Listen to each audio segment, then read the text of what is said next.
día jueves y viernes, en el caso del grupo para el día viernes, y que hace referencia de lo que es el cuero cabelludo y la cara, en la cual encontraremos distintos elementos musculares, vasculares y nerviosos de esa región, los cuales revisten mucha importancia ya que la cara es quizá la parte más visible que tenemos todos, y que inclusive está desde el punto de vista estético muy relacionada con distintos procedimientos médicos y clínicos, los cuales seguro en algún momento ustedes escucharán distintos términos, los cuales vamos a tratar de aclararlos y ver su relación con el tema netamente anatómico, ¿no? Lo primero que nosotros debemos ver es lo que se encuentra sobre la bóveda craneal, específicamente sobre el hueso frontal, sobre los huesos parietales, sobre el hueso occipital y también hacia los lados sobre la porción escamosa del hueso temporal, lo cual es el denominado cuero cabelludo. Este cuero cabelludo tiene diferentes límites. El límite anterior está dado por los dos arcos superciliares. Estos dos arcos superciliares, como ya lo habíamos revisado en la mañana, forman parte del hueso frontal. Por detrás, una línea, la línea occipital o nucal superior, la cual se encuentra ubicada en la porción escamosa del hueso occipital. Lateralmente, a la derecha y a la izquierda, tenemos otra línea denominada línea temporal superior. Recordad que si bien se llama temporal, esta línea temporal superior y también inferior se encuentran ubicados sobre el hueso parietal, sobre la superficie externa del hueso parietal.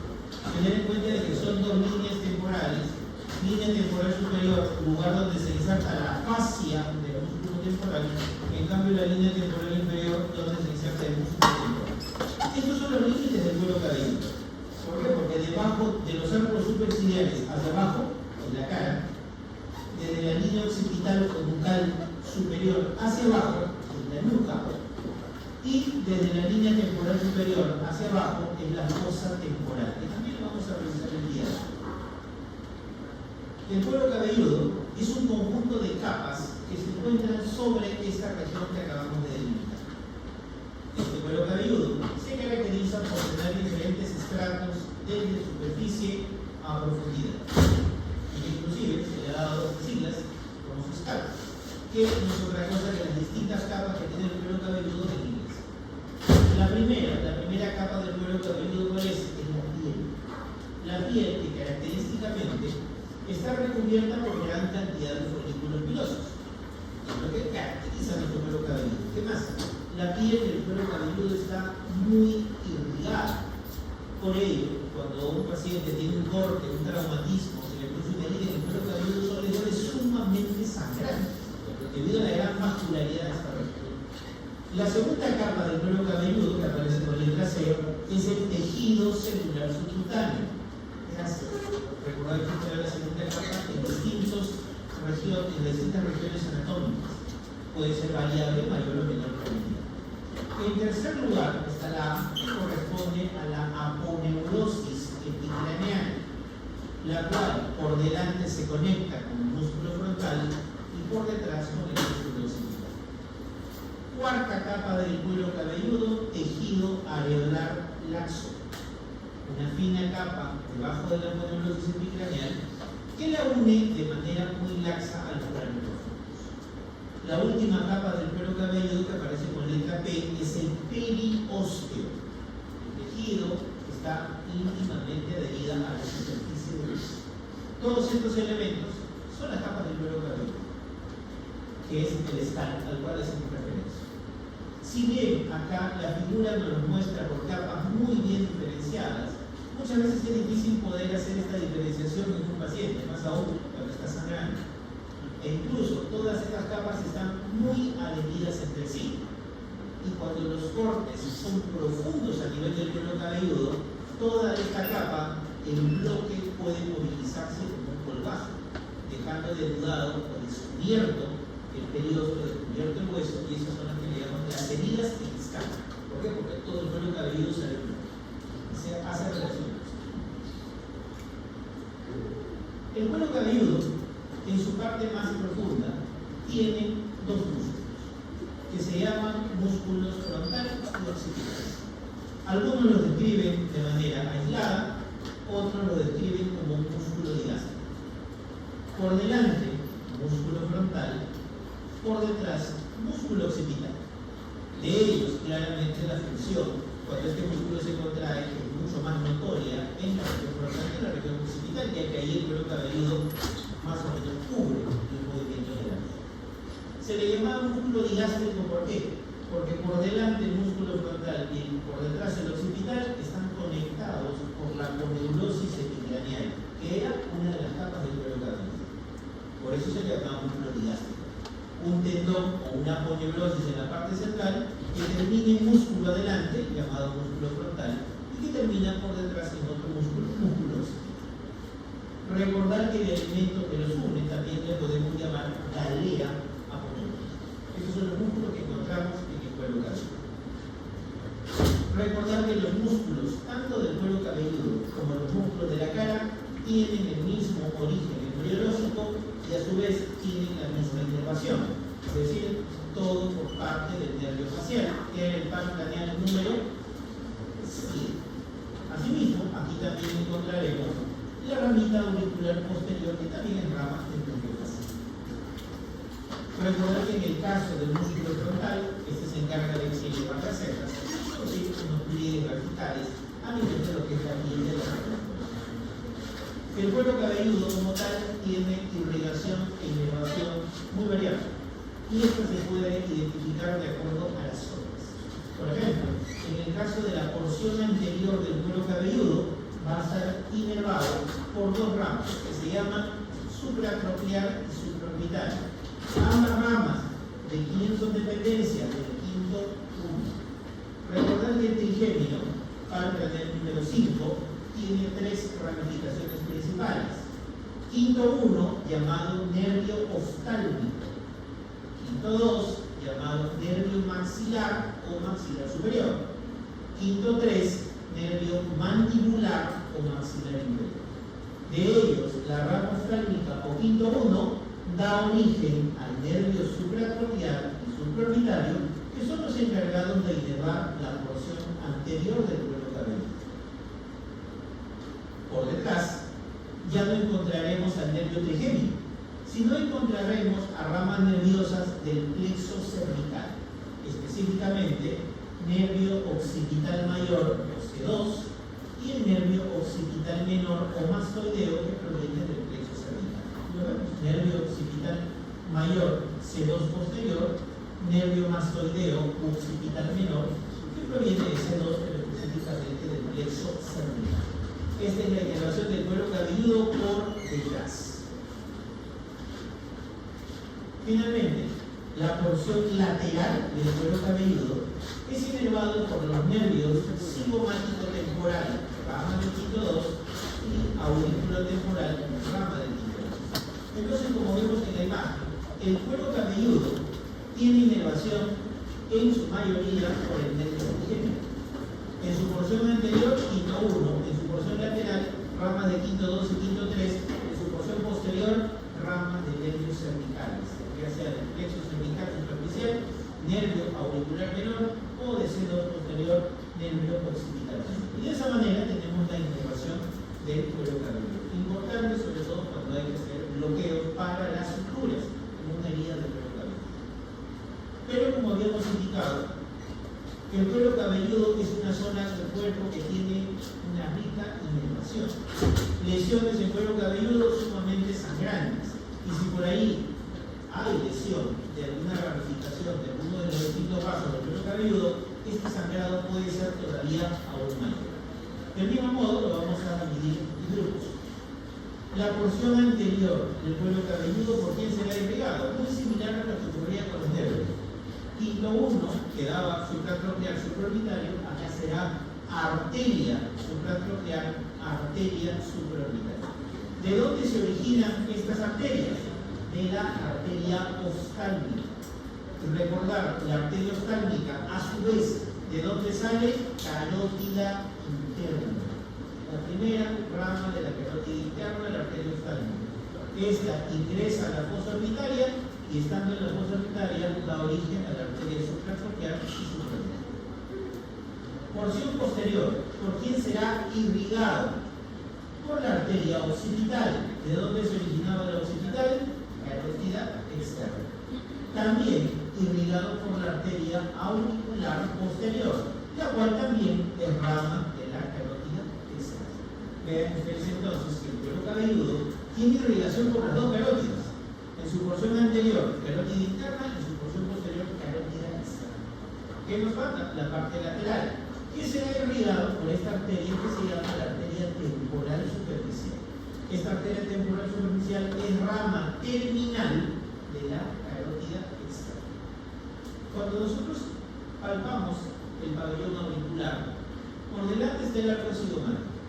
Por encima del arco cigomático, por ahí ustedes van a sentir una pulsación.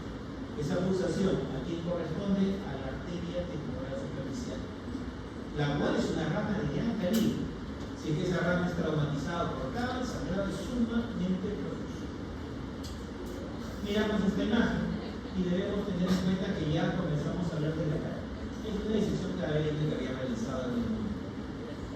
Aquí nos permite ver tanto las estructuras musculares, vasculares, nerviosas y de tejido adiposo. Aquí recordar un detalle sumamente relevante. Cuando nosotros vemos las diferentes capas que existen, miembro superior y miembro inferior, las capas serán así: piel, celular subcutáneo, fascia, músculo, periósteo, hueso. ¿Cuál es la diferencia con las capas que tenemos en la cara? Piel, celular subcutáneo, músculo, periósteo, hueso. ¿Cuál es la diferencia? ¿Qué es lo que no hay a nivel de la cara? Fascia. La fascia en miembro superior y en miembro inferior crea estuches, crea compartimientos. Por tanto, cuando un músculo en el miembro superior o miembro inferior se contrae, la piel no se modifica, no cambia su forma, no cambia su estructura. En cambio, en la cara, al no haber fascia, un extremo del músculo se inserta en el hueso, el otro extremo del músculo se inserta en la piel. ¿Eso qué quiere decir? Que cuando un músculo de la mímica, un músculo de la cara, se contrae, tracciona la piel y la modifica, ya sea para llevarla hacia arriba, hacia abajo, hacia atrás, hacia adelante. ¿Y eso qué te permite con respecto a la cara? Crear gestos. Por eso los músculos de la cara se les llama músculo de la mímica o de la expresión facial. Y eso se da por un concepto anatómico puro. No hay aponeurosis, no hay fascia, una parte del músculo pegado al hueso, la otra parte del músculo pegado a la piel. Por eso es que cuando se contrae y relaja, la piel cambia de dirección. Produce gestos, produce mímica. Y esto es lo que nosotros hablamos. Los músculos de la mímica o la expresión facial se encuentran en el tejido celular subcutáneo, o lo que algunos llaman fascia superficial, y el extremo base. Embriológicamente, recuerden que a nivel de la cabeza y el cuello existen los arcos branquiales, los cuales darán origen a músculos y tendrán una inervación específica. Primer arco branquial da origen a los músculos masticadores. ¿Cuáles son los músculos masticadores? Temporal, macetero, pterigoideo medial, pterigoideo lateral. Y todos ellos, ¿por quién estarán inervados? Quinto, 3, rama mandibular del pie. En cambio, el segundo arco branquial, que aquí está en color celeste, color azul, da origen a los músculos de la mímica, músculos de la expresión facial. ¿Quién inerva a todos esos músculos? Facial, paracranial número 7. Toda esta musculatura, y la que vamos a ver en esta clase y en las siguientes, tienen que ver con este desarrollo embriológico y que a su vez dependen de una rama nerviosa.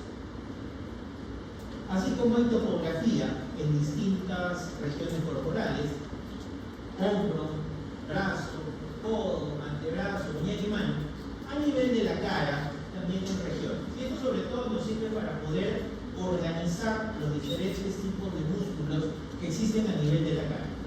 Aquí nosotros estamos viendo una vista lateral izquierda de la cara y el cuello, y vamos a reconocer en ella dos tipos de regiones.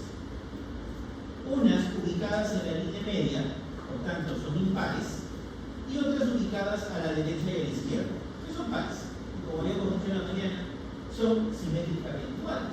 Por tanto, aquí en la cabeza, lo que vamos a realizar en este último curso del semestre, ya no es tan relevante decir derecho y izquierdo porque los dos son iguales. En cambio, respiratorio, en lo que era cardiovascular, derecho y izquierdo sí era relevante mencionarlo porque tenían trayectos, ramificaciones y cosas muy diferentes. ¿Cuáles son los impares? Comenzamos de arriba hacia abajo. Región nasal. ¿Cuáles son los límites de la región nasal? Por arriba, línea que une los arcos superciliares o ambas cejas. Límite lateral surco nasogeniano y límite inferior surco nasolabial. Esos son los límites de la región nasal. Primera región impar de la cara. Obviamente aquí encontraremos músculos, vasos, nervios, pero vamos a ver más adelante. ¿Cuál es la siguiente región impar? Que está justo por debajo. Se llama región labial. Oral.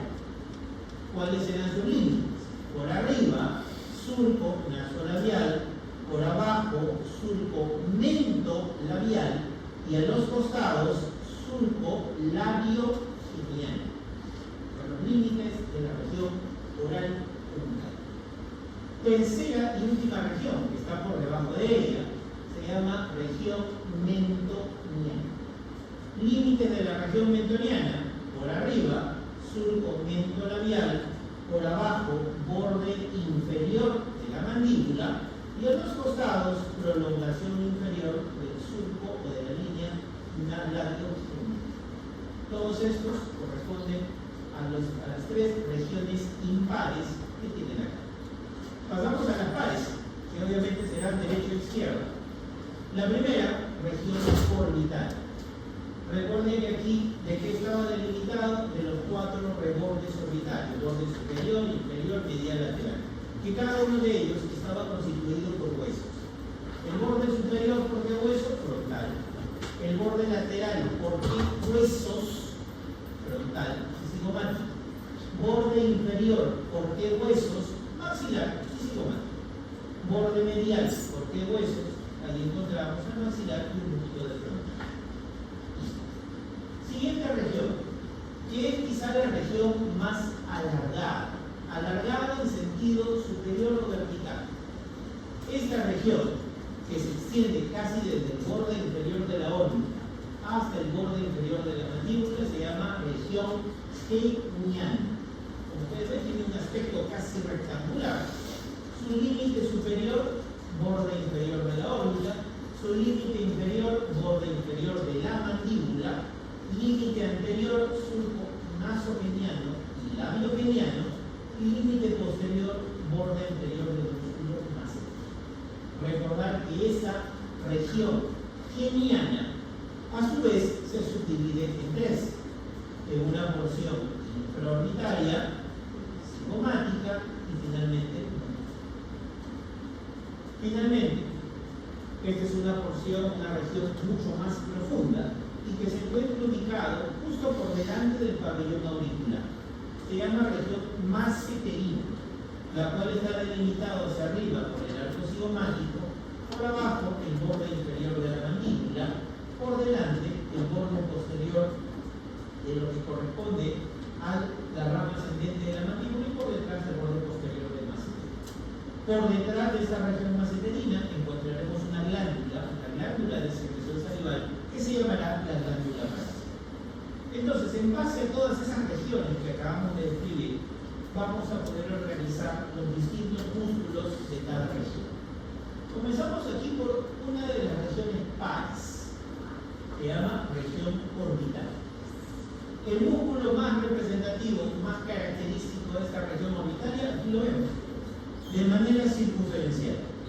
Músculo orbicular de los párpados. Quizá en algunos libros también lo pueden encontrar como orbicular de los ojos. Como ustedes pueden ver, este músculo orbicular de los párpados o de los ojos tiene dos porciones. una porción orbitaria y una porción palpebral. La porción orbitaria, ¿dónde está fijada? En el hueso, en los bordes de la órbita. En cambio, la porción palpebral se encuentra formando o dando estructura a cada uno de los párpados, sea superior o sea inferior. ¿Cuál es su función? Esfínter orbitario. En la traducción al castellano, cierra el párpado. Hay que juntar los párpados y cerrar la visión. Como ya habíamos indicado, sus dos porciones principales son la orbitaria y la palpebral, y tiene una porción más chiquitita fijada al índice, que se llama porción lágrima. Siguiente músculo de la región orbital. ¿Dónde está? Profundo al músculo orbicular de los ojos. Como ven, aquí se retiró al músculo orbicular de los párpados y nos queda este musculito que está aquí. Ese músculo se llama el músculo superciliar o corrugador superciliar, el cual se está originando en el extremo medial del arco superciliar y se inserta en la piel de la ceja por encima del borde supraorbital. La función de este músculo retrae o arrastra la piel medialmente o en dirección medial hacia la fosa orbitaria, produciendo unos pliegues verticales a nivel de la región frontal, como expresión de mastín, como se llama. Pasamos a la región limpática. Comenzamos con la región nasal. Es un músculo que ya habíamos visto en lo que era el capítulo de respiratorio. Músculo prócer. El músculo prócer en algunos libros aparece con el nombre de piramidal de la nariz. Se va a insertar a nivel del hueso nasal, del cartílago nasal lateral, y se inserta en la piel de la región frontal en su porción más inferior, justo entre ambas cejas. Retrae el ángulo medial de las cejas hacia abajo, produciendo pliegues pero ahora de tipo transversal sobre el dorso o puente nasal. Seguimos en la región nasal y a nivel del dorso de la nariz, tanto en su cara derecha como en su cara izquierda, encontramos un músculo denominado músculo nasal, el cual está constituido por dos porciones, una porción transversa y una porción alar. A la porción transversa se le llama músculo compresor o esfínter a nivel de la nariz, y una porción alar llamada su porción dilatadora de la nariz. Debemos tener en cuenta que todas estas porciones están originando a nivel del hueso maxilar y de ahí se dirigen hacia el cartílago y hacia la piel ubicada a nivel del dorso de la nariz, tanto en su cara derecha como en su cara izquierda. Otro de los músculos más profundos que existe a nivel de la región nasal es el músculo miltiforme, el cual está ubicado justo a nivel del tabique nasal. Músculo miltiforme o depresor del septo nasal, donde se está insertando a nivel de la fosa incisiva del hueso maxilar derecho o izquierdo, y de aquí se dirige a la piel que recubre la porción más inferior del tabique nasal, o el cartílago central cuadrangular del tabique nasal. Permite la dilatación de la abertura nasal. Pasamos a la región geniana. Recordad que esta región geniana es la que se encuentra ubicada en las partes laterales de la nariz, y que es la más alargada de todas. Esta región geniana presenta dos grupos de músculos superficiales y músculos profundos, los cuales tienen que ser visualizados en ese orden en el momento de hacer la disección o verlo en la disección carácter. Los músculos superficiales, ¿cuáles son? El elevador común del ala de la nariz y del labio superior, el elevador propio del labio superior, que vemos acá, el músculo cigomático menor, el músculo cigomático mayor y el músculo risor. Todos ellos son los músculos superficiales de la región geniana. De medial a lateral, elevador común del labio superior del ala de la nariz, elevador propio del labio superior, cigomático menor, cigomático mayor y risor. Músculos superficiales. ¿Cuáles son los músculos profundos de esta misma región geniana? Músculo elevador de la comisura labial o del ángulo de la boca, en algunos libros puede aparecer con el nombre de músculo canino, y el músculo más profundo de todos, que forma la pared lateral de la cavidad oral o de las mejillas, que se llama el músculo buccinal. Todos estos músculos de la región geniana. Comenzamos por los El primero de ellos, elevador común del ala de la nariz y del labio superior, donde se origina superior proximalmente, apófisis frontal del hueso maxilar, y por abajo se dirige al ala de la nariz y al labio superior. Obviamente su función es la que describe su nombre, elevación del labio superior y también del ala de la nariz. Siguiente músculo, lateral a él, encontramos al elevador del labio superior o elevador propio del labio superior. ¿Dónde se origina? Y acá utilicen como referencia esta imagen. ¿Cómo se llama esta mujer? Infraorbital. Precisamente el músculo elevador propio del labio superior se inserta en el hueso maxilar sobre el agujero infraorbital. Ese es su punto de reparo. Y de ahí desciende para insertarse en el labio superior. Obviamente, ¿cuál es su función? Y en el labio superior. Fácil. Pasamos ahora a los cigomáticos. ¿Cuántos cigomáticos existen? Dos. Menor y mayor. ¿Cuál de los dos es el más grande? Obviamente el mayor. El más chiquito, el menor. El que está ubicado más cerca de la línea media es el menor.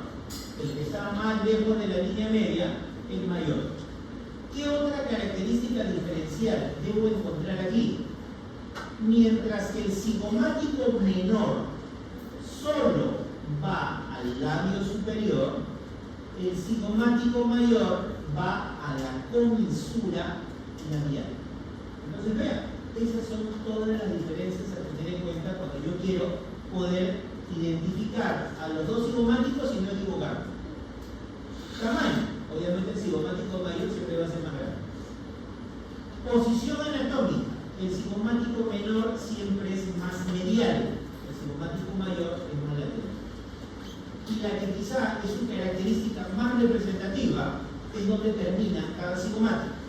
El cigomático menor siempre termina solo en el labio superior, en cambio el cigomático mayor termina en la comisura, justo donde se unen los dos labios. Esa es su diferencia fundamental. Por eso es que cuando los dos cigomáticos se contraen, los dos cigomáticos mayores se contraen, el derecho y el izquierdo se contraen, ¿a dónde llevan la comisura labial? Arriba y atrás. 20, ¿no? Esa es la característica del cigomático mayor, músculo de la sonrisa. Lleva la comisura arriba y atrás, cuando los dos trabajan a la vez. Pasamos acá, es músculo risório. Si bien la literatura y los gráficos lo ponen así bien bonito, bien grande, en el cadáver son 3 filitas nada más. Finísimo, chiquitito. Muchas veces cuando se retira la grasa de esta zona, sale con todo. Es un músculo que también se está fijando a la comisura labial medialmente y lateralmente a la poneurosis o fascia que recubre la glándula parótida. Obviamente cuando este músculo se contrae y lleva la comisura hacia afuera, también un músculo relacionado con lo que es la sonrisa. Retrae suavemente el ángulo de la boca hacia atrás y hacia atrás. Pasamos ahora a los músculos profundos. Recuerden que para poder llegar a ellos muchas veces ya tienen que haber sido retraídos los músculos cigomáticos sobre todo, para poder ver a estos dos últimos músculos que nos faltan. Siguiente músculo, músculo elevador del ángulo de la boca. ¿Cómo se le llama también? Canino. Y aquí nuevamente esto. ¿Cómo se llama esto? Agujero infraorbital. Recuerden, ¿qué músculo estaba insertado sobre el agujero infraorbital? El elevador propio de la nariz superior.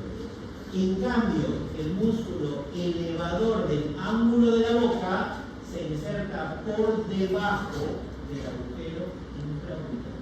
Ese reparo siempre es radioactivo. Músculo que está insertado sobre el agujero infraorbitario del hueso maxilar, elevador propio del labio superior. Músculo que está insertado en el hueso maxilar por debajo del agujero infraorbitario, músculo elevador del ángulo de la boca, músculo canino. Mientras que el elevador propio del labio superior termine en el labio superior, el músculo elevador del ángulo de la boca termina en el ángulo de la boca. Por tanto, también pondría músculo labial arriba, sobre todo más arriba que atrás. No te voy a llevarme las manos. Pasamos a este, músculo bucinador. De hecho, este músculo ya había sido mencionado cuando hablamos de digestivo y en cavidad oral. ¿Por qué? Porque las mejillas están constituidas por piel, grasa y músculo. ¿Qué músculo? Bucinador.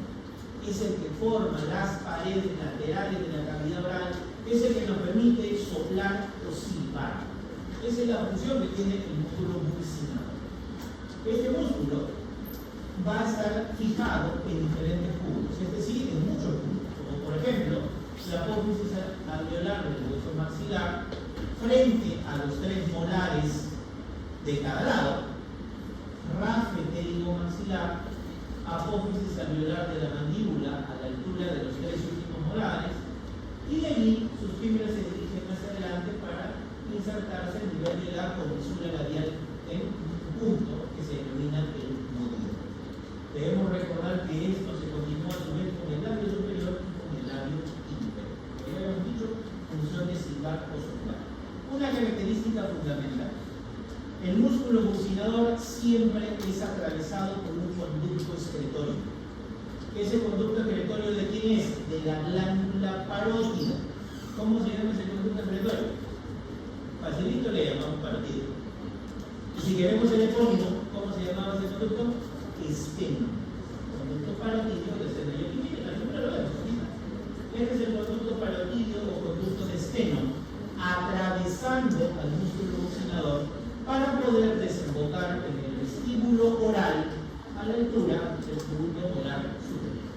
Bueno, miren, aquí está esta imagen. Pero, hasta ahora, las imágenes que hemos colocado acá, hemos colocado varias imágenes en las cuales ya muchos de los planos anatómicos han sido disecados. No hemos visto la grasa que está circundante a estos músculos y tampoco los vasos idénticos que están ahí. Pero ¿qué debemos recordar? En la región geniana, entre el músculo macetero que está aquí y el músculo bucinador que está aquí, este espacio que aquí aparece vacío, ese espacio normalmente está ocupado por grasa. ¿Cómo se llama esa grasa?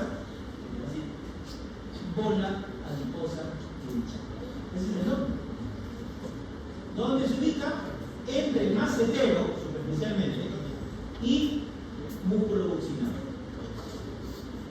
La bola adiposa de Bichat, que aquí lo podemos ver en esta figura, y acá también, miren, aquí está la bola adiposa de Bichat, se caracteriza por tener varias prolongaciones.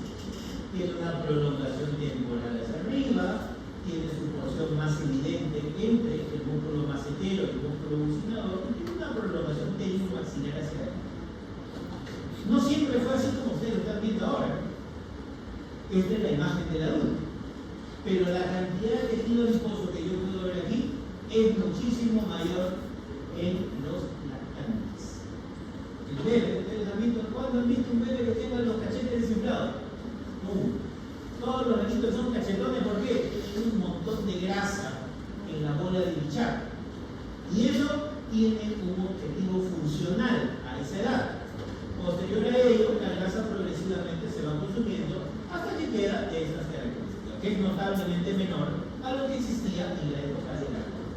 Miren la imagen, acá hay un corte coronal, glándula parótida, conducto de seno, músculo macetero, músculo bucinador y en medio la bola adiposa de Bichat, atravesada por el conducto de seno antes de que se atraviese el bucinador. ¿Eso qué relevancia tiene? Si queremos irnos desde el punto de vista estético, de seguro que escuchamos este término, bichectomía. ¿Qué consiste? Sacar la bola de Bichat, o lo que queda de la bola de Bichat. ¿Y eso para qué sirve? Para poder dar una vista un poquito más estilizada a nivel de la región geniana. Reduce un poquito los cachetes que tiene la persona y se ve un poquito más estilizado. Y eso se puede hacer a través de la boca. Miren, acá está. Acá está el labio superior, el vestíbulo oral, se hace un cortecito, se corta el músculo bucinador y por ahí se sale la grasa. Y eso estéticamente da una vista un poquito más estilizada que les hace ese procedimiento. ¿A qué otra cosa puede ser aplicado? los pirañas. Como ya dijimos, todos son cachetones. Y son cachetones, ¿por qué? Porque tienen un montón de bolas de luchar ahí. ¿Y eso qué función tiene? Pregunta, a ver si por ahí se han acordado de que de repente en casa hay un menor. Cuando un bebé lacta, ¿cuánto tiempo puede lactar de manera continua? ¿Cuánto tiempo puede lactar así de corrido el bebé? Puede estar 10 minutos, 20 minutos, ahí no se cansa. Puede hasta quedarse dormido, no se cansa. ¿Cierto? ¿Por qué? Porque esa grasa de la bola adiposa de Bichat evita que la boca se colapse cuando haga succión. Esa es la importancia de la bola de Bichat en la época de lactancia. Después de que pasa esa etapa de la lactancia, la grasa comienza a consumirse. Y por eso que ya no son tan cachetones las personas, salvo ciertas excepciones. Ahora, intenten ustedes hacer tomar agua por 10 minutos continuos. No se puede, ¿no? Al toque se le colapsa la boca. Es debido a esa ausencia de la bola adiposa. Entonces, esto tiene una explicación fisiológica en la etapa de piraña y también en cuestiones estéticas, sobre todo porque se puede retirar esa grasa para poder dar cierta armonía. Pasamos ahora a la región baja de la cara, la región mentoniana.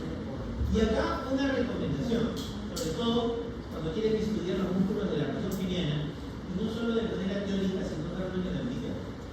¿Por qué? Porque la musculatura de esta zona tiene un orden de lateral a medial, y a su vez ese mismo orden de superficial a profundo. Siempre sigan ese orden. Comenzamos por tanto de afuera hacia adentro. El primer músculo que encuentro aquí se llama depresor del ángulo de la boca. ¿Qué otro nombre puede tener este mismo músculo? Triangular de los labios. ¿Dónde se origina ese músculo? A nivel de la mandíbula. ¿Y dónde se va a insertar? En la comisura. Este es el primer músculo. Siempre que usted vaya a ver los músculos en el epicentro, siempre comiencen de afuera para adentro. Y el músculo más superficial y más lateral, depresor del ángulo de la boca. Me voy en sentido más medial y encuentro ahora a este músculo llamado depresor del labio inferior o cuadrado de la barra. Es más medial y un poquito más profundo. El tercer y último músculo de esta región está muy cerca de la línea media. Se llama músculo mentoniano o borla del mentón.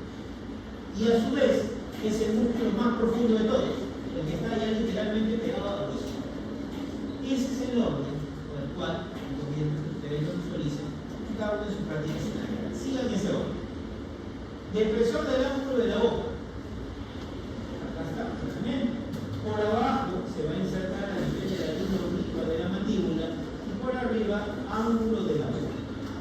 Cuando los dos músculos depresores del ángulo de la boca o triangular de los labios actúan en conjunto, ¿a dónde lleva la comisura labial? Hacia abajo. C. Músculo de la tristeza. Siguiente músculo. Depresor del labio inferior o cuadrado de la barba. Por abajo, línea oblicua de la mandíbula, por arriba, labio inferior. Su función, obviamente, llevar el labio inferior hacia abajo. Más medialmente, encontramos el músculo mentoniano o borla del mentón, el cual se origina en la fosa incisiva de la mandíbula y después se dirige a la piel del labio inferior. Obviamente, produce o arruga la piel de la región central de la de la región mental. Vean ustedes entonces, esto corresponde a lo que es los diferentes músculos de la región. A nivel de la región labial, oral, encontramos también un músculo de manera circunferencial, el cual se llama el orbicular de los labios, orbicular de la boca, el cual va a estar constituyendo la mayor parte de tanto los labios superiores como los labios inferiores. Su función, ¿qué cosa es? Cerrar los labios. Debemos tener en cuenta que a nivel de la cara y sobre todo a nivel de las comisuras labiales existe la intersección intersección de fibras de diferentes músculos. Como por ejemplo, miren ustedes acá está la comisura labial. Este punto, desde el punto de vista funcional, recibe el nombre de motilón. ¿Por qué? Porque a ese nivel, miren, está la llegada o la intersección de fibras de diferentes músculos. ¿Cuáles son estos músculos? Elevador de la boca, cigomático mayor, buccinador, risorio y depresor del ángulo de la boca. Todos esos músculos se reúnen o se insertan en ese mismo punto que está en las comisuras labiales llamado módulo. Vean ustedes todos los gestos que se pueden realizar por los distintos músculos que acabamos de realizar y todos ellos a su vez derivados por el paciente. La cara tiene inervación de dos tipos: inervación motora e inervación sensitiva. Cuando hablamos de inervación sensitiva, si queremos ser muy precisos, esta inervación puede ser inervación termoanalgésica: frío, calor, dolor. ¿Por qué hacemos este detallado? Porque como vamos a ver más adelante, en clases siguientes, hay nervios craneales que no solo tienen inervación motora sensitiva, sino tienen inervación sensorial. Y esta tiene que ser descrita de manera muy aparte. En la cara, ¿qué cosa encontramos? Inervación motora sensitiva, termoanalgésica, frío, calor, dolor. Inervación motora, ¿quién le va a dar? Facial. Parte del número 5. Los músculos que acabamos de describir anteriormente, todos son inervados por el facial. La contracción de esos músculos está dada por las ramas, por las fibras motoras del nervio facial. En cambio, la inervación sensitiva, ¿por quién va a estar dada? Por el trigemino, a través de sus tres ramas, quinto 1, quinto 2 y quinto 3, y también por el nervio auricular mayor que proviene del plexo cervical superior. De esa manera está listo. Les quiero que presten un poquito de atención en esta diapositiva, después la copian, después lo van haciendo de manera simultánea. ¿Por qué? Porque aquí lo que nosotros vamos a poder apreciar es la descripción del nervio facial.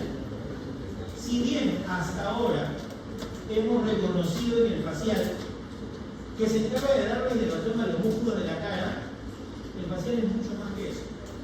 Porque ya había sido mencionado en cavidad oral, el nervio facial participa en la inervación gustativa de los dos tercios anteriores. Algo que vamos a ver en el curso del sistema nervioso es el tronco cerebral. Miren, este es el tronco cerebral. Es encéfalo, protuberancia, bulbo raquídeo. Y por detrás, cerebelo. ¿Por qué es importante el tronco cerebral en el sistema nervioso?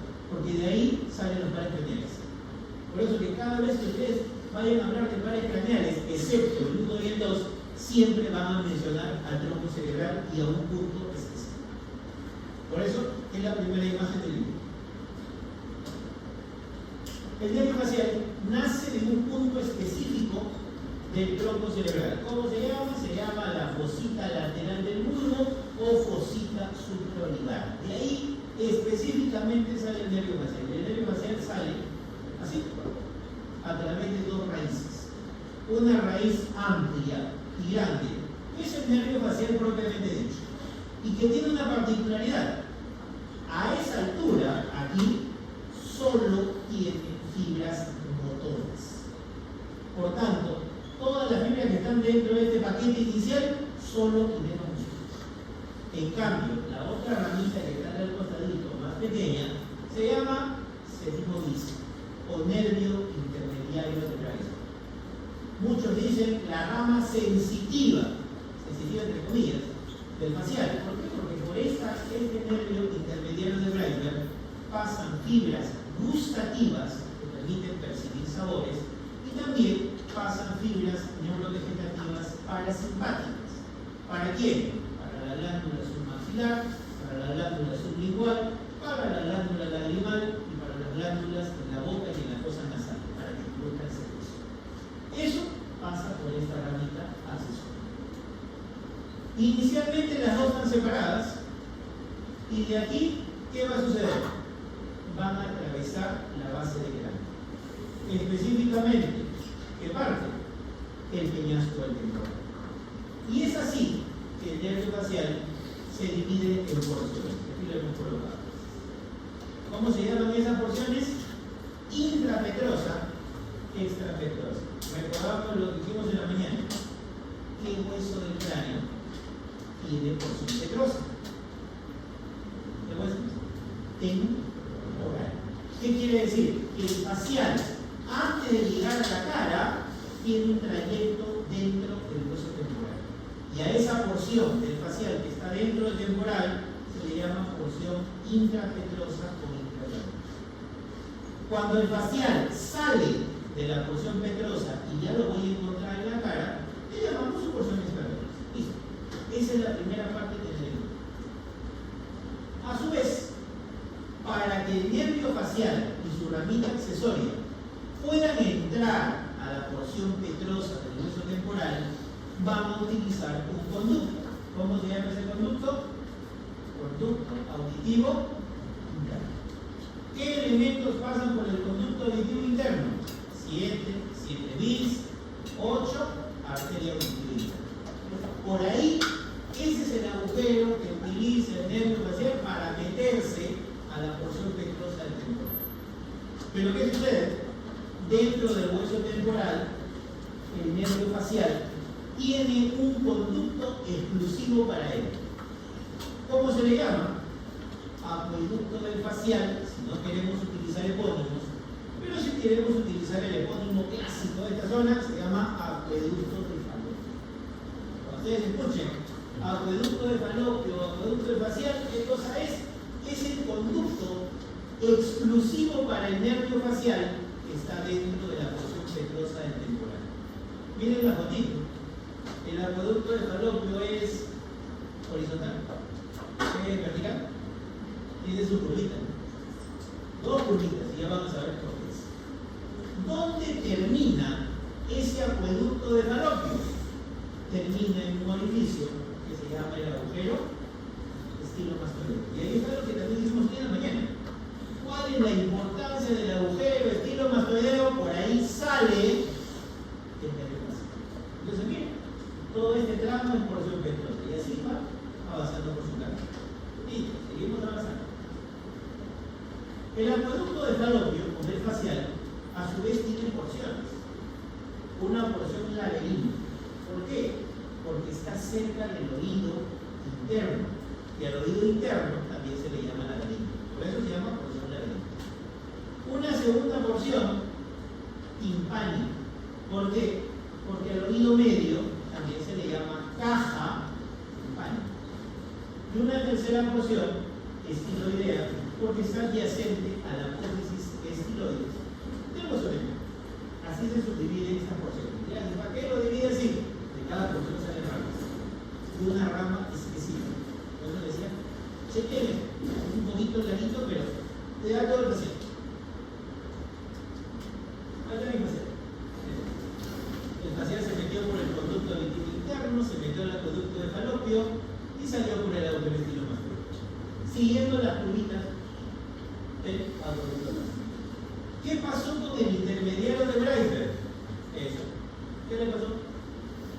Se unió al facial. Y se unió al facial justo a este nivel. Justo a nivel de una dilatación que está en su primera rodilla. Esa dilatación ubicada en su primera rodilla se llama ganglio. ¿Qué quiere decir? A partir de ese punto, ya los dos son uno solo. Por tanto, del ganglio peniculado para abajo, mi facial se volvió un nervio más complejo. ¿Por qué? Porque ya tiene fibras motoras, tiene fibras gustativas y tiene fibras neurovegetativas. Se volvió más complejo. ¿Seguimos? Ahora sí, las ramas. ¿Qué ramas salen de la porción laberíntica? Nervio petroso mayor. Este nervio petroso mayor es un nervio parasimpático, el cual se va a unir con el petroso profundo, rama del plexo carotídeo, el cual rodea la carótida interna, el cual es un nervio simpático. Nervio petroso mayor, parasimpático, nervio petroso profundo, simpático. Los dos se unieron. ¿Qué cosa me dio como resultado de esa unión? nervio del conducto pterigoideo o nervio viriano, no viriano, es viriano. Y ese nervio viriano o del conducto pterigoideo, a su vez, ¿dónde termina? Termina en un ganglio llamado ganglio esfenopalatino o ganglio de Meckel, el cual está relacionado con la segunda rama del trigémino, llamado nervio mandibular, no, maxilar superior o maxilar facial. Mira, todo eso sale de la primera porción o la menífica del nervio facial. Ese es su rama. Nervio pectroso mayor se une con el pectroso profundo, da el nervio del conducto pterigoideo o viriano y ese termina en el ganglio. Ustedes dirán que esta es una cosa. Esta unión parasimpático-simpático, ¿qué importancia tiene? A través de estas ramas, la glándula lagrimal y la glándula de las fosas nasales y la cavidad oral tienen estímulo para producir mayor luminosidad. De esa manera se explica por qué la glándula lagrimal produce o no lágrimas, ya que es a través de esta. Pasamos a la porción timpánica. ¿Cuántos huesitos hay en el oído medio? 3. ¿Cómo se llama? Martillo, yunque y estribo. ¿Qué podemos decir de esos 3 huesos? De los 3 huesos, solo 2 tienen músculo. ¿Cuáles son? El martillo y el estribo. El yunque no tiene músculo. El músculo del martillo inervado por el quinto 3. El músculo del estribo inervado por... ¿Cómo se le llama? Nervio del músculo del estribo o nervio distal, el cual va a la caja timpánica porque ahí está el oído medio para otra persona. Segunda rama de la porción timpánica. ¿Qué me falta? La porción estiloidea. De la porción estiloidea sale una ramificación justo milímetros arriba del agujero estilo más pequeño. ¿Cómo se le llama? Buena la antigua. Ya la habíamos escuchado en cavidad oral. ¿Y por qué se le llama cuerda del tímpano? Porque se adhiere a la membrana timpánica del oído como si fuera la cuerda de una guitarra. Por eso se le llama cuerda del tímpano. Este nervio cuerda del tímpano sale del nervio facial, se adhiere a la membrana timpánica y de allí se une con el nervio lingual, rama del quinto 3. ¿Por qué? Porque el nervio lingual lo lleva hasta los 2 tercios anteriores de la lengua. De esa manera, la cuerda del tímpano se encarga de percibir los sabores de los 2 tercios anteriores de la lengua. ¿Miren qué pasó? Ahora sí, el nervio facial salió de la porción petrosa del temporal a través del agujero estilomastoideo. Salió hacia la cara. Una vez que salió del agujero estilomastoideo, tiene su ramita auricular posterior. Esa rama auricular posterior, ¿qué hace? Inerva a los músculos auriculares. Auricular anterior, superior y posterior. En el humano son músculos muy rudimentarios. En cambio, los animales sí son músculos que tienen mayor cantidad de filas y función, por lo que los animales pueden mover los oídos. En cambio, en el humano eso es muy rudimentario. Esa rama auricular posterior sirve para eso. La segunda rama que emite el facial luego de que salió por el agujero estilomastoideo se llama nervio del vientre posterior vertical. Y a su costadito el nervio del músculo estilo. Entonces miren, hasta ahora son 3 ramas que han salido del facial luego de haber emergido a través del agujero estilomastoideo y antes de atravesar esta glándula, la glándula carótida. Precisamente el nervio facial se caracteriza por atravesar la glándula carótida. Por ello, que cuando se hace una cirugía de parótida por un tumor, por alguna restricción a ese nivel, hay que tener mucho cuidado con cortar la rama del paciente porque si no le va a sacar la cabeza. Del mismo modo, un paciente que sufre un corte por un accidente, un asalto, que le hace un corte de la cara a la altura de la parótida, puede haber sección de las ramas del nervio facial. Miren qué le pasó al facial dentro de la parótida. Se dividió en 2 troncos, temporofacial y cervicofacial. Del tronco temporofacial ¿qué rama sale? Temporal, cigomático y bucal. Y del cérvico facial que sale marginal de la mandíbula y cervical. Recordar que esta ramita cervical es la que se va hasta el cuello para inervar el músculo más superficial que había en el cuello. ¿Se acuerdan cómo se llama? Músculo pélvico, que le inerva por el ¿bien? Entonces miren, este es todo el paciente. Así se ve el nervio facial. Recuerden que hasta hace un momento solo sabíamos que el facial inervaba el músculo de la cara, pero vean que es muchísimo más complejo. ¿De acuerdo? Si nosotros queremos ver solo las ramas terminales del facial, aquí las podemos ver. Miren, glándula parótida. ¿Por qué agujero emerge el nervio facial para irse a la cara? ¿Cómo se llama el agujero? Estilo mastoideo. ¿Y el estilo mastoideo en qué hueso está? Temporal. ¿Entre qué relieves óseos se encuentra? Apofisilo mastoideo. Por ahí tiene el nervio facial. Ramas que da el nervio facial luego de salir por el estilo mastoideo, auricular posterior, del vientre posterior del gástrico y del estilo. Dentro de la glándula parótida tenemos el temporo facial y el círculo facial. Y del temporo facial, temporal, el cual, como vemos en la imagen, se dirige a la región frontal o orbital. Cigomático para la región craniana y también la región nasal. Bucal para la región craniana y su porción inferior. La rama marginal de la mandíbula o nervio de diafragma para la región mentoniana y la dial inferior. Y finalmente la rama cervical para el músculo platinomegatórico. Esta es solo o corresponde solo a las ramas terminales que tiene el nervio facial.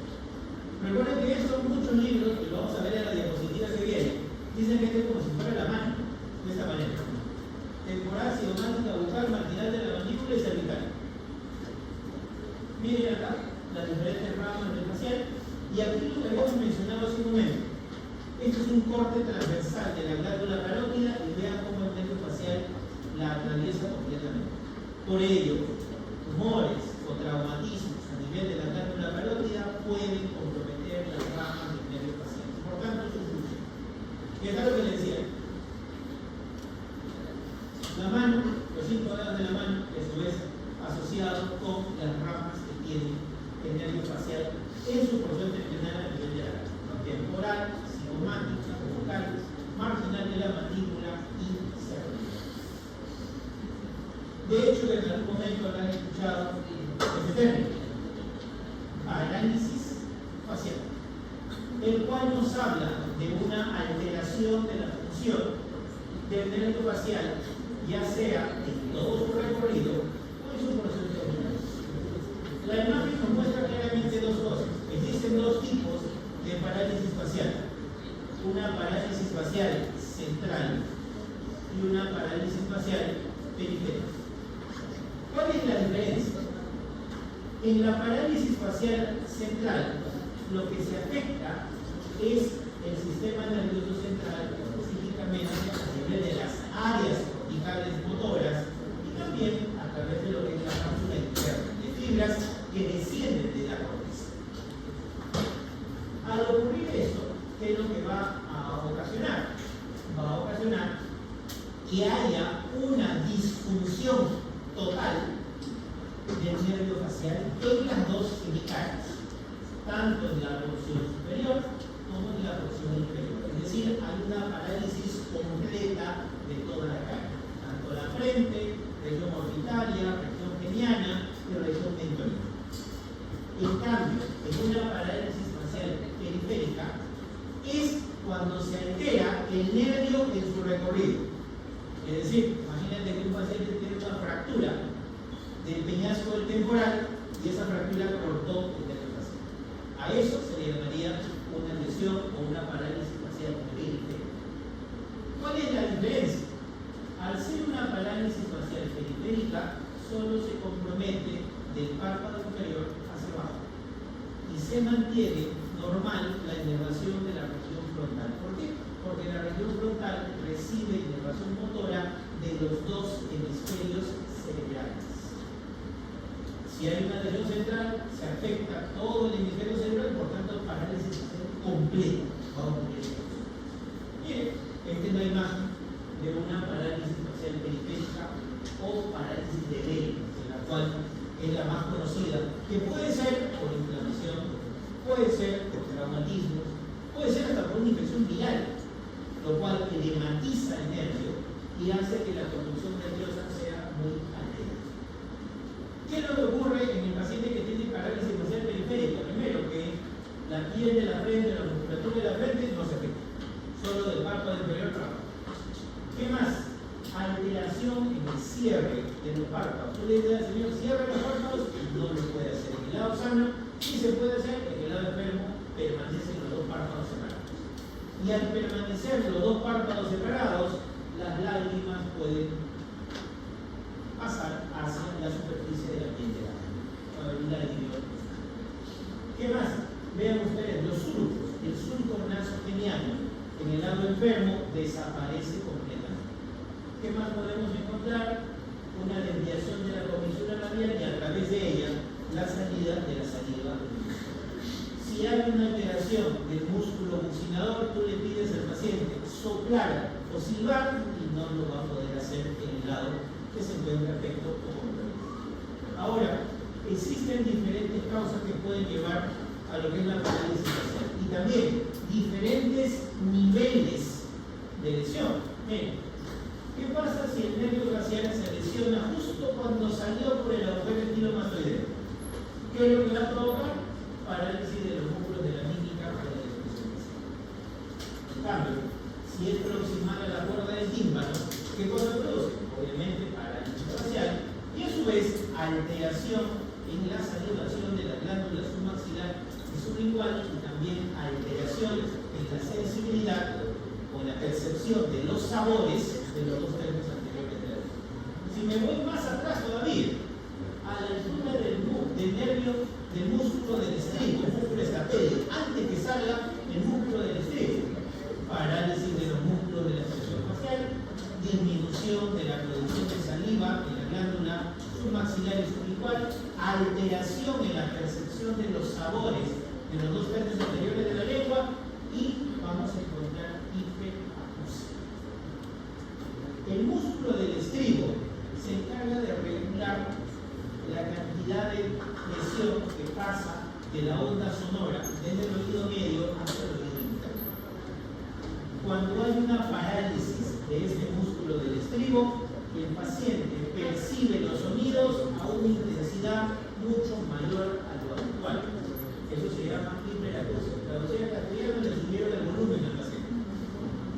Y esto se da ¿por qué? Por una parálisis facial justo antes que salga el síntoma. Ahora, ¿qué pasa si el nervio facial se lesionó más arriba? Del ganglio geniculado para arriba, se fracturó el peñasco. ¿Qué vamos a encontrar? Parálisis de los músculos a nivel de la cara, disminución de la saliva, de la glándula submaxilar sublingual, alteración en la percepción de los sabores en los dos términos anteriores de la lengua, hiperacusia y también disminución en la producción de lágrimas por parte de la glándula lacrimal del lado derecho. Todos esos efectos vamos a poder encontrar y ver que depende mucho del punto de lesión del nervio facial y todo esto es puramente anatómico de base psiquiátrico que vimos anteriormente. Cuando hay una parálisis facial, recuerden que la parálisis facial es predominantemente motora.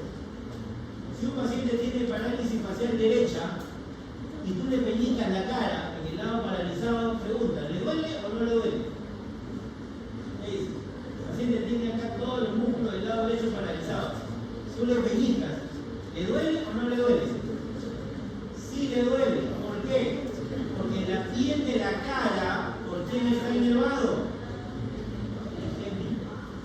En una parálisis facial se altera la función motora de los músculos de la mímica, pero la sensibilidad va por otro nervio, y este nervio está bien. Por ello que la sensibilidad en la cara afectada es completamente normal. Tú le vas a peñicar, va a responder por ese peñicón de la cara, porque sí le duele. El nervio trigémino se le denomina de esa manera porque tiene tres ramificaciones principales.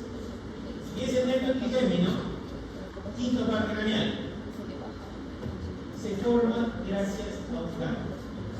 Ese ganglio se llama ganglio semilunar o ganglio de gas, que es un ganglio sensitivo, un ganglio que permite percibir la sensibilidad y mucosas de regiones superficiales y profundas de la cara.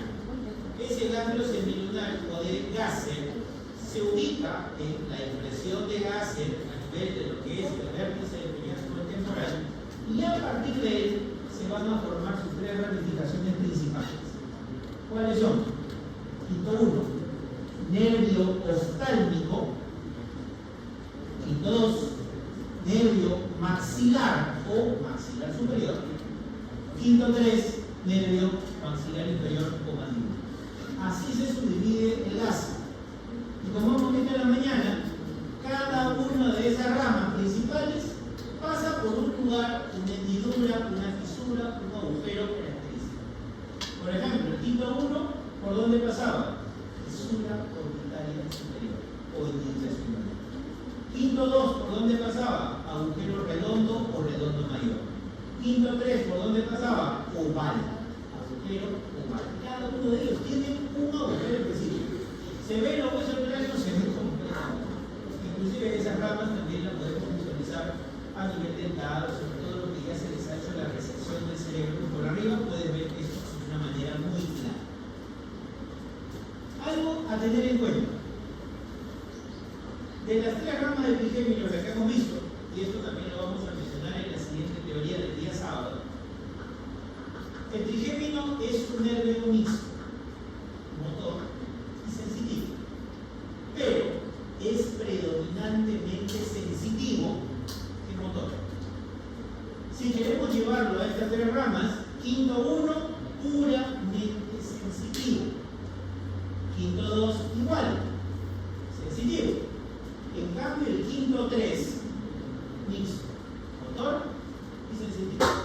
Por lo tanto, si a usted le preguntan qué rama del trigémino inerva músculos, ojo cerrado, mano izquierda de espaldas, y son 3. Porque es la única que tiene fibras motoras. Quinto 1, quinto 2, nunca inerva músculos. Solo son sensitivos. Pero ¿qué debemos tener en cuenta? Las ramas terminales de este quinto 1, quinto 2 y quinto 3, ¿hasta dónde llegan? Llegan hasta la cara. Y lo hacen de esta manera.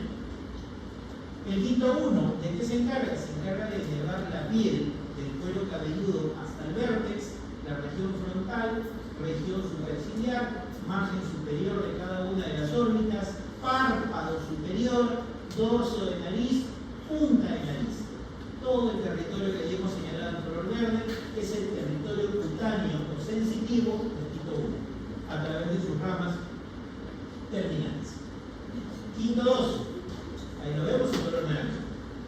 Porción anterior de la región temporal, región cigomática, región peniana, párpado inferior, ala de la nariz y labio superior. Este es el territorio cutáneo del quinto 2. Recordar, quinto 1, quinto 2, sensitivos, no inervan músculo. Quinto 3, este es el mixto, motor y sensitivo. Sensitivamente, a nivel de la cara, ¿qué inerva? Piel de la fosa temporal, parotidia, masseterina, pabellón auricular, región peniana en su porción inferior, labio inferior y todo lo que es la piel de la región inferior. De esa manera, es la inervación cutánea o sensitiva de cada una de estas ramificaciones. Si queremos, podemos ponerlo de una manera más específica. Las ramas terminales del quinto 1 que van a su territorio, supracortical, supraorbitario, la animal, hacia el externo. Si queremos ir a las ramas específicas del quinto 2, cigomático, temporal, facial e infraorbitario. Y en el caso del quinto 3, aurículo temporal, bucal y metoniano son las ramas específicas que llegan a dar inervación a esa piel de la cara. Asimismo, una pequeña porción de la cara, sobre todo a la altura del pabellón auricular y por debajo del mismo, es inervada por el nervio auricular mayor que viene del plexo cervical superior. Esa es la única rama que no es nervio craneal, que tiene un pequeño territorio en la piel de la cara. La irrigación de la cara también está dado arteria y vena facial. Ya vimos el nervio facial y también de sus ramificaciones sensitivas a partir del quinto 1, 2 y 3, pero la irrigación de la cara estará dada por la arteria facial, la arteria transversa de la cara y también las arterias que acompañan a los nervios, como son arteria supraorbitária, arteria supranuclear, infraorbitária, bucal, maceterina, mentorina. Todas ellas también implican la arteria de la cara, pero las dos principales, arteria facial transversa de la cara y también de pasadita, la arteria temporal superficial. Este gráfico parcialmente ya lo habíamos visto en clases anteriores. Aquí está nuestra carótida común, en este caso la de la izquierda. A nivel de la cuarta cervical se divide en dos: carótida externa y carótida interna. De las dos me interesa la carótida externa. ¿Por qué? Porque dentro de sus ramificaciones da origen a la arteria facial, la cual nace en el cuello. La arteria facial sale de la carótida externa a nivel del cuello, pasa por debajo del borde inferior de la mandíbula y de ahí recién se proyecta en la cara. Por ello, cuando hablamos de la arteria facial, hablamos origen, carótida externa, cuáles son sus porciones principales a nivel cervical y a nivel de la cara. ¿Por qué se le subdivide de esa manera? Porque tiene ramas de distinta denominación.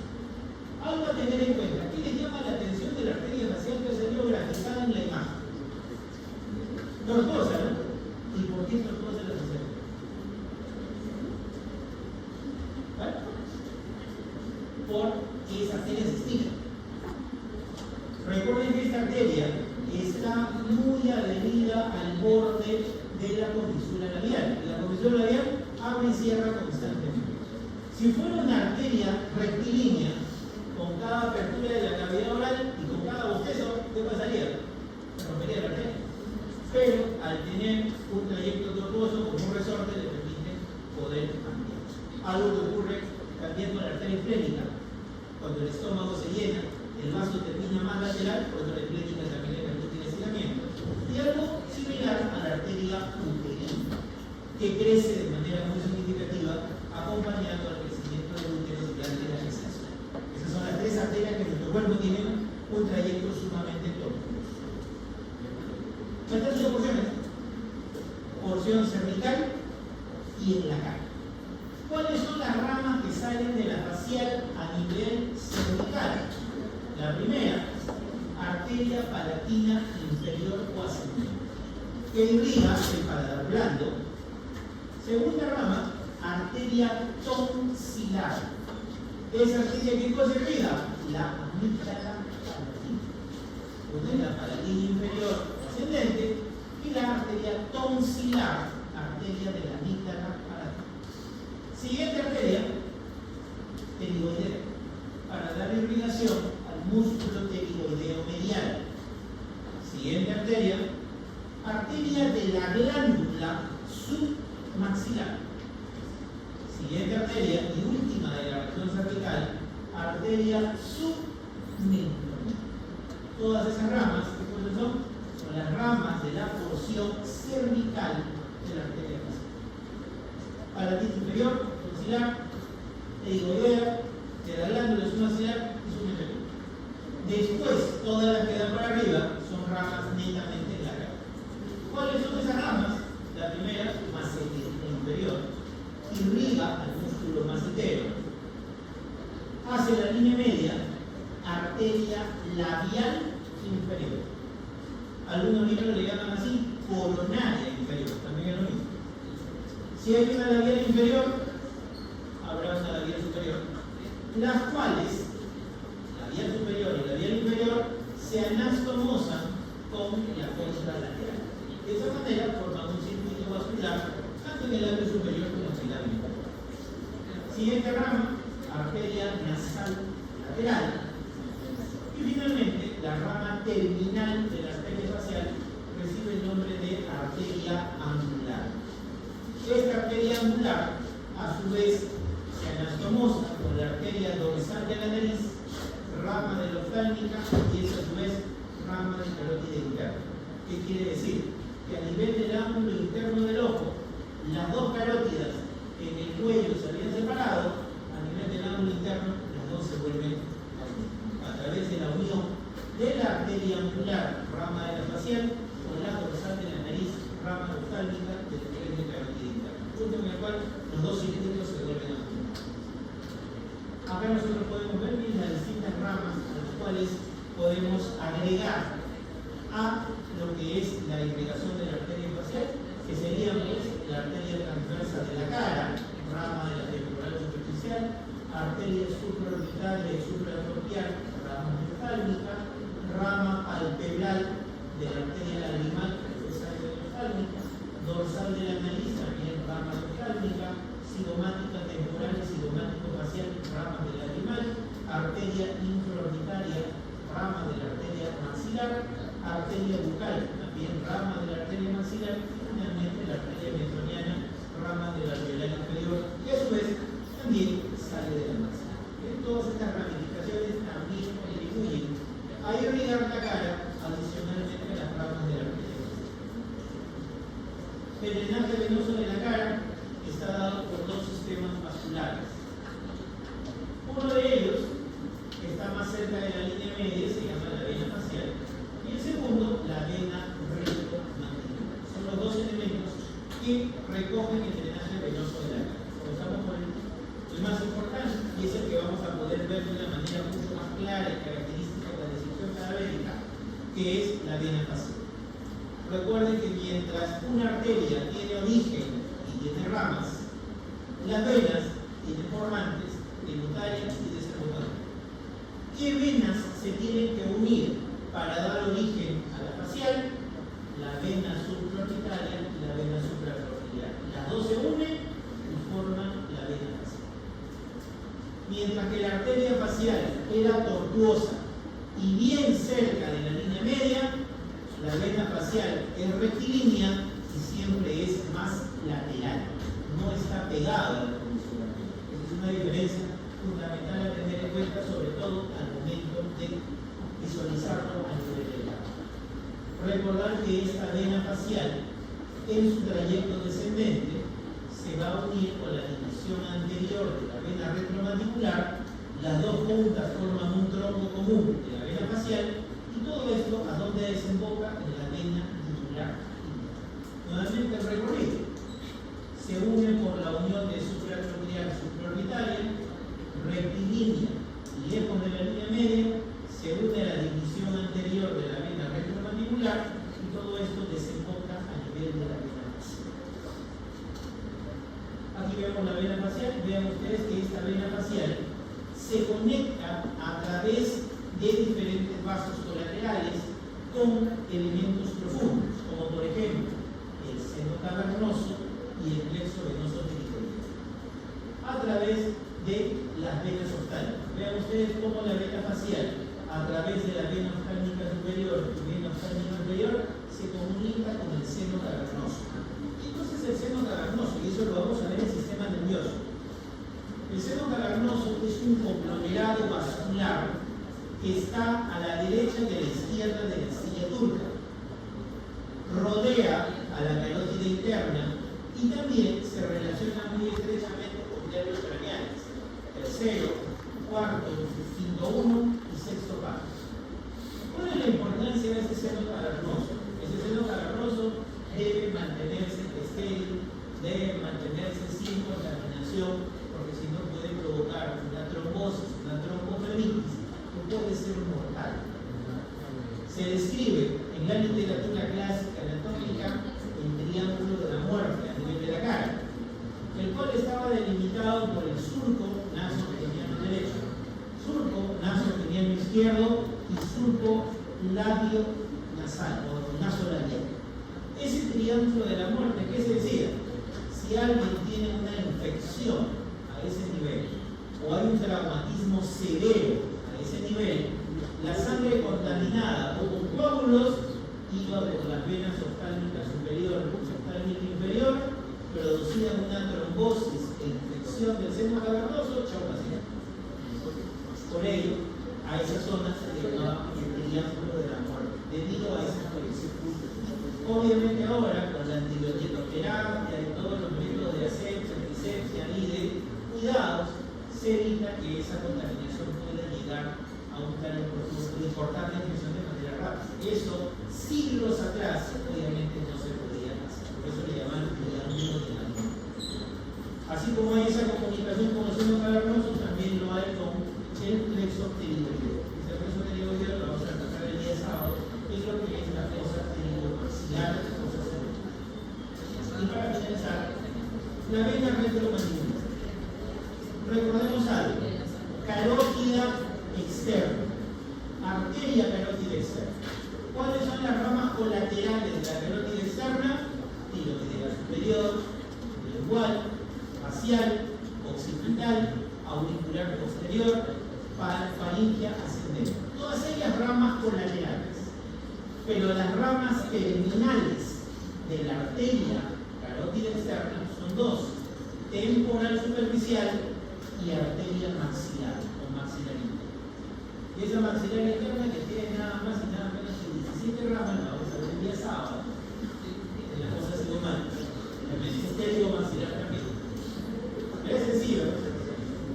Así como han visto el nervio facial, también el día sábado lo vamos a hacer con quinto 2, quinto 3 y arteria maxilar, con sus respectivos reparos anatómicos. Así como hay arteria temporal superficial y arteria maxilar, miren, también hay vena temporal superficial y vena maxilar. ¿Qué sucede? La vena temporal superficial se une con la vena maxilar y da origen a una nueva vena. ¿Cómo se llama esa vena? Retromandibular. Es decir, ¿cómo se forma la vena retromandibular? Por la unión de la vena temporal superficial y la vena maxilar. ¿Por qué se le llama retromandibular? Porque está detrás de la mandíbula atravesando la pared. Ese es el nombre. Ahora, esa vena retromandibular, miren qué le sucede. Se divide en dos: división anterior y división posterior. La división anterior, miren con quién se une: con la facial. ¿Y a dónde se va? Yugular interna. En cambio, la división posterior se une con la vena auricular posterior y ¿qué cosa da origen? A la vena yugular externa. Claramente, vena temporal superficial con vena maxilar forman la retromandibular. La división anterior de la vena retromandibular se une con la facial y las dos juntitas la yugular interna. La división posterior de la vena retromandibular se une con la auricular posterior vena y las dos dan origen a la yugular externa y finalmente desemboca en la vena. De esa manera se da el drenaje venoso a nivel de lo que es todo el